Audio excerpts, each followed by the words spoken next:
नमस्कार मंडळी, चित्रपट व्याख्याती या चॅनलमध्ये तुमचं स्वागत आहे. आज आपण पाहणार आहोत एक खूपच रोमांचक आणि रहस्यमय चित्रपटाचं विश्लेषण, ज्यामध्ये गुन्हेगारी, धोका आणि सस्पेन्स भरपूर आहे. चला तर मग जास्त वेळ न दवडता व्हिडिओला सुरुवात करूया. चित्रपटाच्या सुरुवातीला आपण विक्रमला पाहतो, जो एका अनोळखी ठिकाणी एका मुलीला शोधण्याचा प्रयत्न करत असतो.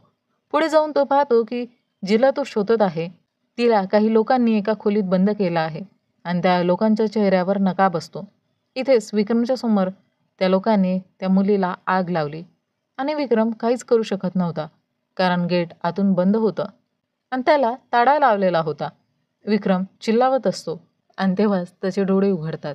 त्यानंतर आपल्याला कळतं की हा प्रसंग विक्रमच्या भूतकाळातील एक घटना होती आणि तो त्यातून बाहेर येऊ शकलेला नव्हता. म्हणूनच तो एका सायकॅट्रिस्टकडे परत जातो. डॉक्टर सांगतात की ज्या गोष्टींना तुम्ही भूतकाळात आठवतात त्याच गोष्टी तुमचा एक मानसिक आजार बनला आहे, ज्यामुळे तुम्हाला ट्रेस होतो. आणि पुढे ते असेही बोलते, जर तुम्ही आणखी जास्त ट्रेस घेतला तर तुमचं हार्ट फेल देखील होऊ शकतं. त्यामुळे डॉक्टर विक्रमला सल्ला देतात की त्याने आपली नोकरी सोडून द्यावी, कारण ती एक ट्रेसने भरलेली नोकरी आहे आणि जर तू ती नोकरी करत राहिला तर एक दिवस नक्कीच त्याचा हार्ट फेल होईल. पण विक्रमला डॉक्टराच्या म्हणण्याचा काही फरक पडत नाही आणि तो तिला बोलतो, ही गोष्ट फक्त आपल्यामध्येच राहिली पाहिजे, आणि एवढं बोलून तो तिकडून निघून जातो. पुढे विक्रमबद्दल काही गोष्टी सांगितल्या जातात की विक्रम हिटचा एक सक्षम अधिकारी आहे, जो छोटे मोठे केस सहजपणे सोडवतो. हिटच्या फॉरेन्सिक टीममध्ये त्याचं कनेक्शन आहे, त्यामुळे त्याचं काम वेगाने पूर्ण होतं. विक्रमसोबतच त्याचा मित्र रोहित असतो, जो हिट विभागात काम करतो. दोघे एकत्रच असतात आणि एकत्र राहूनच त्यांनी अनेक केस सोडवले आहेत. विभागात अक्षय नावाचा एक अधिकारी देखील आहे, ज्याचा विक्रमसोबत कधीच पटत नाही. अक्षय विक्रमला आपल्या केसमध्ये अडचणी देत असतो, त्यामुळे विक्रमला तो अजिबातच आवडत नाही. पुढे आपल्याला नेहा दिसते, जी विक्रमची गर्लफ्रेंड आहे आणि फॉरेन्सिक विभागात काम करते. दोघे एकत्र राहतात आणि एकमेकांवर खूप प्रेम करतात. पण विक्रमने अजूनही नेहाला आपल्या भूतकाळातील घटनेबद्दल काहीच सांगितलेलं नाही. नेहा या गोष्टीबद्दल जाणून घ्यायला इच्छित होती, पण विक्रम तिला काहीही सांगू इच्छित नाही. पण विक्रमच्या डॉक्टरकडून नेहाला त्याच्या आजाराबद्दल माहिती मिळालेली असते, त्यामुळे ते दोघं एकमेकांशी बोलतात आणि नेहा त्याला बोलते, जरी त्याने नोकरी सोडली नाही तरी त्याची नोकरी जाईल आणि त्याचं हार्ट फेल देखील होऊ शकतं, कारण डॉक्टरने त्याला अनफिट घोषित केलं होतं. पण विक्रम तिला सांगतो, जर त्याने नोकरी सोडली तर तो अधिक ट्रेसमध्ये जाऊ शकतो. ज्यामुळे नेहा त्याला बोलते, ठीक आहे, जर तो नोकरी सोडू इच्छित नाही तर किमान 3 महिन्याची सुट्टी तरी त्याने घ्यावी. या गोष्टीवर विक्रम सहमती दर्शवतो आणि पुढील दिवशी हिट डिपार्टमेंटमध्ये जाऊन तो आपल्या ऑफिसरकडून 3 महिन्याची सुट्टी मागतो. खरं तर विक्रमने आजवर अशी लंबी सुट्टी कधीही मागितलेली नव्हती आणि तो साधारणपणे जास्त सुट्टी घेतही नव्हता, म्हणून ऑफिसर देखील त्याला सहज सुट्टी देतात.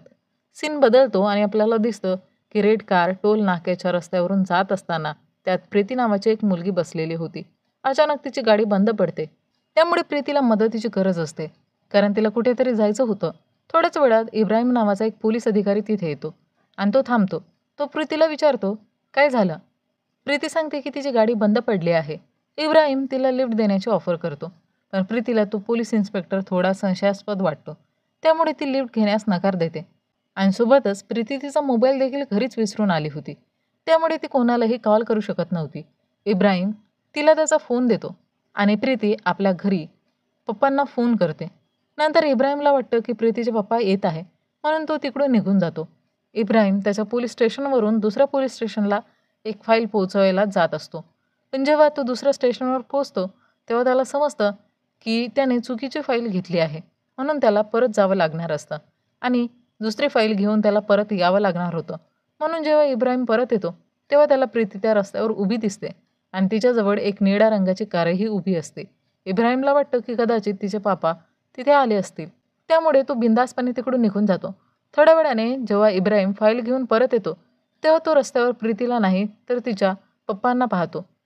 तिच्या वडिलांना पाहून इब्राहिम थांबतो आणि त्यांना विचारतो, तुम्ही प्रीतीचे वडील आहात का? त्यावर वडील हो म्हणून उत्तर देतात आणि सांगतात, तिने थोड्या वेळापूर्वी एका पोलीस अधिकाऱ्याच्या नंबरवरून माझ्याशी संपर्क साधला होता.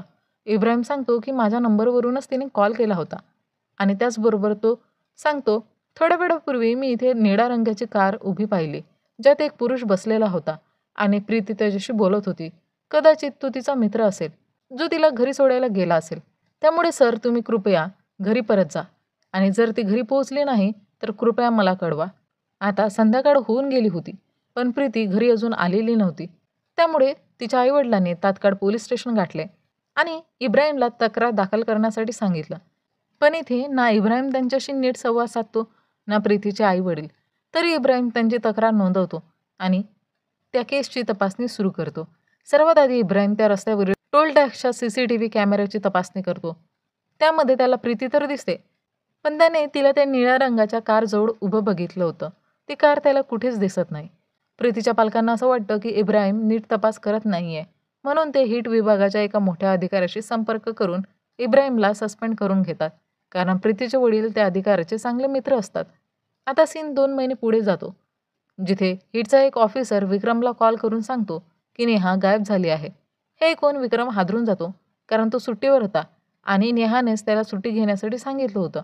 विक्रम लगेचच परत येतो आणि त्याला कळतं की नेहाला शोधण्याची केस अक्षयकडे आहे.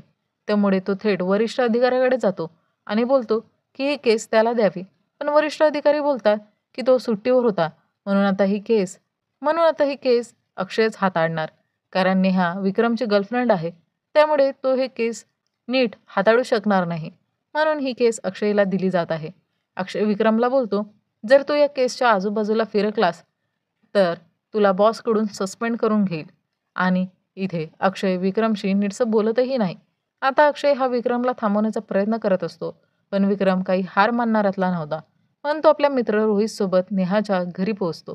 तिथे तपास करत असताना त्याला एक अत्याराचा वास येतो, जो त्याने याआधी कधीच पाहिलेला नव्हता. पुढे विक्रमला प्रीतीच्या केसबद्दल समजतं. प्रीतीलाही रस्त्यावरून उचलून नेलं गेलं होतं आणि ती गायब होती. विक्रमला वाटू लागतं, प्रीतीची केस आणि नेहाची केस यात काही ना काही संबंध नक्कीच असावा. कारण प्रीतीला जेव्हा बेहोश केलं गेलं होतं, तेव्हा जी रुई वापरली गेली होती, त्यावरही सेम अत्तराचा वास होता आणि हाच वास नेहाच्याही घरात होता. म्हणून काहीही करून विक्रमला प्रीतीची केस हवीच होती. तो पुन्हा आपल्या वरिष्ठ अधिकाऱ्याकडे जातो आणि त्यांच्याकडे प्रीतीची केस मागतो. अधिकारी सांगतात की ती केस सैनी नावाच्या अधिकाऱ्याकडे आहे, पण विक्रम बोलतो की तो स्वतः सैनीशी बोलून केस हाताळेल. सैनीशी बोलून शेवटी तो केस मिळवतो आणि दुसऱ्या दिवशी प्रीतीची इन्व्हेस्टिगेशन सुरू करतो. सर्वात आधी विक्रम प्रीतीच्या पहिल्या संशयिताजवळ म्हणजे इब्राहिमकडे जाण्याचं ठरवतो. तो लगेचच इब्राहिमकडे जातो आणि त्याच्याकडून सगळा तपशील विचारतो. इब्राहिम त्याला सर्व गोष्टी प्रामाणिकपणे सांगतो. यानंतर इब्राहिम विक्रम आणि रोहितला आपल्या घरी घेऊन जातो. पण विक्रम आणि रोहितला कुठेतरी इब्राहिमवर संशय वाटू लागतो, म्हणून ते त्याच्या घरी तपासणी सुरू करतात. तिथे त्यांना तेच इत्र म्हणजे अत्तर सापडतं, जे नेहाच्या घरी आणि प्रीतीला बेशुद्ध करताना वापरलं गेलं होतं, ज्यामुळे विक्रम आणि रोहितला इब्राहिमवर जास्त संशय वाटू लागतो. त्यानंतर ते थेट प्रीतीच्या पालकाकडे जातात आणि त्यांच्याशी बोलतात. इथे त्यांना एक मोठा खुलासा होतो. प्रीती ही त्यांची स्वतःची मुलगी नसून तर ती एका अनाथ आश्रमातून त्यांनी दत्तक घेतलेली आहे. यानंतर त्यांना शीला नावाच्या एका महिलेबद्दल कळतं, जी त्यांच्या शेजारी राहते, घटस्फोटित आहे आणि तिचे एक मूल आहे. प्रीतीची तिच्याशी चांगली मैत्री होती. जेव्हा शीलाला विचारलं जातं की शेवटचं कधी प्रीतीशी बोलणं झालं होतं, तेव्हा ती सांगते की प्रीतीच्या अपहरणाच्या आदल्या रात्री तिने प्रीतीला एका पार्टीसाठी आमंत्रित केलं होतं, पण प्रीती तिथे गेली नव्हती. पुढे विक्रम आणि रोहित प्रीतीच्या कॉलेजमध्ये जातात आणि प्राचार्यांशी बोलतात. तिथे प्राचार्य सांगतात की प्रीती एक हुशार आणि एक चांगली मुलगी होती, पण तिचे काही मित्र फारसे चांगले नव्हते. प्राचार्य हे सांगताना थोडे घाबरलेले दिसतात. विक्रम आणि रोहित या दोघांनीही ओळखलेलं असतं, म्हणून ते प्राचार्याकडून DNA टेस्टसाठी माहिती मागवतात, पण प्राचार्य ती माहिती देण्यास नकार देतो. यानंतर विक्रम आणि रोहित प्रीतीच्या मित्रमैत्रिणींना भेटतात, पण तिथून त्यांना फारसं काही कळत नाही. शेवटी ते पुन्हा प्रीतीच्या पालकांकडे परत जातात. त्याने प्रीतीसाठी एक श्रद्धांजली सभा ठेवावी असं विक्रम तिच्या पालकांना सांगतो, कारण त्याला वाटतं की ज्याने हे सगळं केलं आहे तो नक्कीच या सभेला येईल. त्यामुळे नाईलाजाने का होईना प्रीतीचे पालक विक्रमचं म्हणणं मान्य करतात. तेव्हा रोहित विक्रमला विचारतो, या सगळ्याने काय फायदा होणार? यावर विक्रम म्हणतो, ज्याने हे सगळं केलं आहे तो जर उद्या आला तर मी त्याच्या हावभावावरून ओळखून घेईल की तो कोण आहे. सभेला सर्व संशयित लोक हजर राहतात. तेव्हाच अचानक शीला धावत येते आणि विक्रमला सांगते की तिच्या दरवाजाजवळ एक चिठ्ठी सापडली आहे, ज्यावर लिहिलं आहे, dead body is in the front of a Raja godown. हे ऐकून विक्रम घाबरतो आणि लगेचच त्या गोडाऊनजवळ पोहोचतो आणि तपास सुरू होतो. खूप शोधून सुद्धा त्यांना तिथे काहीही सापडत नाही. मग ते पुन्हा शीलाकडे जातात आणि विचारतात की तिला ती चिठ्ठी कुठे सापडली. शीला सांगते की ती सभा सुरू असताना फ्रंट गेट जवळ तिला ती चिठ्ठी मिळाली. इथे विक्रम पाहतो की ज्या पद्धतीने ती चिठ्ठी लिहिली गेली होती त्याच पद्धतीची एक पेंटिंगही शीलाच्या घरी होती. म्हणून तो तिचा फोटो काढून प्रयोगशाळेत नेतो. तपासात हे उघडं होतं की दोन्ही अक्षर जवळजवळ सारखीच आहे. दुसऱ्या दिवशी विक्रम सर्च वॉरंट घेऊन शीलाच्या घरी जातो आणि शोधाशोध सुरू करतो, पण काहीही मिळत नाही. मात्र परत जाताना त्याची नजर एका निळ्या रंगाच्या गाडीवर जाते. तीच ती गाडी असावी असं त्यांना वाटतं जी प्रीतीजवळ दिसली होती. त्या गाडीत त्यांना एक पुरावा मिळतो जो सिद्ध करतो की शीलाच दोषी आहे, कारण त्याच पद्धतीने काही शब्द त्या गाडीत देखील लिहिलेले होते. त्यामुळे शीलाला अटक केली जाते. पोलीस तिला विचारणा करतात, पण शीला म्हणते, मी काहीच केलं नाही, मला या प्रकरणाबद्दल काहीच माहिती नाही. आणखी एक गोष्ट म्हणजे शीला मुद्दामच सस्पेक्ट बनण्याचा प्रयत्न करत होती, जेणेकरून त्या लोकांनी या केसला ढील देऊ नये. पण या सगळ्या गोष्टींवर विक्रमचा विश्वास बसत नाही. त्यामुळे दुसऱ्याच दिवशी तो कोणाची परवानगी न घेता शीलाचा पॉलिग्राफ टेस्ट म्हणजे लाय डिटेक्टर टेस्ट करून घेतो. टेस्ट दरम्यानही शीला तिच्या जुन्या स्टेटमेंटवर ठाम राहते. इथे ऑफिसर विक्रमला सांगतात की टेस्ट नंतर सगळं स्पष्ट होतं आणि खूपच रेअर क्रिमिनलच ही टेस्ट पास करू शकतात. पण विक्रम आताही शीलाला निर्दोष मानण्यासाठी तयार नव्हता. तेवढ्यात विक्रमला एक फोन येतो आणि त्याला सांगितलं जातं की गोडाऊनच्या बाहेर एक मृतदेह सापडला आहे. फॉरेन्सिक टीम जेव्हा त्या मृतदेहाची तपासणी करते तेव्हा समजतं की ती बॉडी प्रीतीचीच आहे. मात्र या तपासणीत विक्रमला काही अशा गोष्टी समजतात की त्याच्या पायाखालची जमीनच हादरते. त्याला सांगितलं जातं की प्रीतीच्या शरीरावर वेगवेगळ्या व्यक्तींचे DNA सापडले. तिच्या बोटांवर अजयचे, दातावर प्रीतीच्या वडिलांचे आणि शरीराच्या वेगवेगळ्या भागांवर अनेक लोकांचे DNA सापडतात, अगदी तिच्या प्रिन्सिपलचे आणि काही महिलांचे सुद्धा. हे सगळं ऐकून विक्रम अक्षरशः हादरून जातो, कारण एकाच मृतदेहावर इतक्या लोकांचे DNA असणं जवळजवळ अशक्य आहे. तो सगळ्या सस्पेक्टना पुन्हा एकदा प्रश्न विचारायला सुरुवात करतो, पण कुणाकडूनही त्याला स्पष्ट उत्तर मिळत नाही. त्याला काहीच कळेनासं होतं की नक्की काय घडतंय. विक्रम आणखी एक संशयितेला बोलावतो, ती म्हणजे सपना, जी रोहितची गर्लफ्रेंड होती. इथे आपल्याला कळतं की सपना आणि प्रीती एकमेकांना ओळखत होत्या. खरं तर प्रीती आणि सपना एकाच ऑर्फनेजमध्ये एकत्र मोठ्या झाल्या होत्या. विक्रम सपनाला विचारतो की जेव्हा तुम्ही दोघी ऑर्फनेजमध्ये होता तेव्हा तुमच्यापैकी एका मुलीला एका कुटुंबाने दत्तक घेतलं होतं. ती मुलगी होती प्रीती. त्यामुळे दुसऱ्या मुलीला दुःख झालं होतं आणि ती मुलगी तूच होती ना? विक्रमला वाटतं की इतकी दिवस ती काहीतरी लपत होती, म्हणून त्याला सपनावर संशय येतो. तो ठरवतो की DNA रिपोर्ट येईपर्यंत सपना इथेच राहील आणि तो आपली पुढची चौकशी सुरू ठेवतो. CCTV फुटेजच्या आधारे विक्रमला कळतं की एक निळ्या रंगाची कार कंटेनरमध्ये भरून कुठेतरी नेताना दिसते आणि ती कंटेनर गाडी फहाद चालवत असते. फहादला इब्राहिम ओळखतो. हे कळताच विक्रम लगेच इब्राहिमकडे जातो आणि त्याच्याकडून फहादबद्दल विचारतो. इब्राहिम सांगतो की फहादचं घर जवळच आहे. विक्रम तिथं पोहोचतो आणि छाननी दरम्यान त्याला पुन्हा एकदा ते चित्र सापडते जे इतर सस्पेक्टकडे होतं. ते अजून तपास करत असताना अचानक फहाद तिथेच हल्ला करतो आणि गोळीबार सुरू करतो. गोळ्यांचा मारा करत करत तो जंगलात पडून जातो. पण विक्रम त्याचा पाठलाग करतो आणि दोघांत एक जबरदस्त झटापट होते. या संघर्षात फहाद इब्राहिमवर गोळी झाडतो आणि इब्राहिम तिथेच मृत्युमुखी पडतो. त्यानंतर फहाद विक्रमवरही गोळी झाडण्याच्या तयारीत असतो. तेव्हाच मागून अत्यंतिक वेगाने अजय येतो आणि तो फहादच्या पायावर गोळी झाडून विक्रमचे प्राण वाचवतो. जेव्हा फहादला विचारलं जातं की तो हे सगळं कुणासाठी करत होता, तेव्हा तो एक घराचा पत्ता बोलतो आणि तो बोलतो की तो तिथेच राहतो. यानंतर विक्रम त्या पत्त्यावर जातो आणि जसंच तो घरात प्रवेश करतो त्याच्या पायाखालची जमीन सरकते, कारण तिथं असतो रोहित. इथे रोहित काहीही न बोलता विक्रमवर गोळी झाडण्याच्या तयारीत असतो, पण अगदी अचानक विक्रम त्याच्या कपाळावर गोळी झाडतो आणि त्याला ठार मारतो. थोड्या वेळाने कळतं की नेहा ही तिथेच किडनॅप झालेली होती.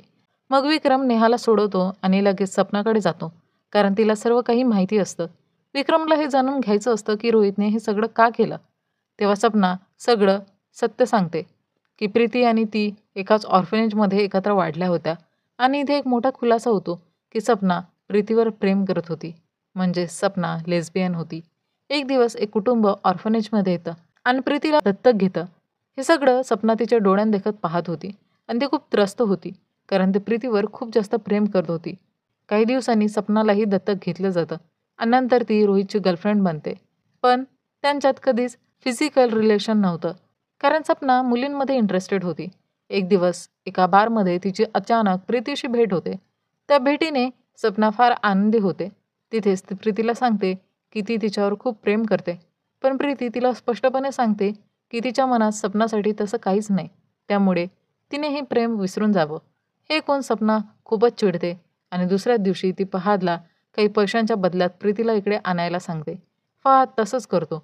तो प्रीतीला रस्त्यावरून किडनॅप करतो आणि तिला कंटेनरमध्ये भरून एका बंद खोलीत घेऊन जातो. पण तिथे सपना प्रीतीवर जबरदस्ती करण्याचा प्रयत्न करते आणि त्यातच प्रीतीचा मृत्यू होतो. यानंतर सपना रोहितला सगळं खरं सांगते.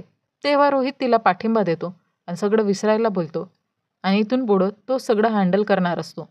म्हणजे याचा अर्थ पुढे जे काही घडलं तो सगळा रोहितचा प्लॅन होता. त्याने नेहाला यासाठी किडनॅप केलं कारण ती फॉरेन्सिक डिपार्टमेंटमध्ये होती आणि तिला ही सत्य कळणार होतं. विक्रम रोहितची एक डायरी वाचतो ज्यात लिहिलं होतं, माझं कोणीही काही वाकडं करू शकत नाही, फक्त विक्रम सोडून. यानंतर तो इब्राहिमच्या खुनात देखील सामील असतो हे स्पष्ट होतं. शेवटी विक्रम आणि नेहा कुठेतरी बाहेर जात असताना एक अननोन माणूस विक्रमवर निशाणा साधून बसलेला असतो. पण त्याचा गोळीचा निशाणा चुकतो आणि यात सस्पेन्सफुल वळणासह हा चित्रपट इथेच संपतो. तर मंडळी, हे होतं हिट या मूव्हीचं एक्सप्लेनेशन. आशा आहे तुम्हाला हा व्हिडिओ आणि माझं एक्सप्लेनेशन आवडलं असेल. व्हिडिओ आवडल्यास व्हिडिओला लाईक करा आणि चॅनलला सबस्क्राईब करा. आणि आणखी कोणत्या मूव्हीचं एक्सप्लेनेशन बघायला तुम्हाला आवडेल ते कमेंट करून नक्की सांगा.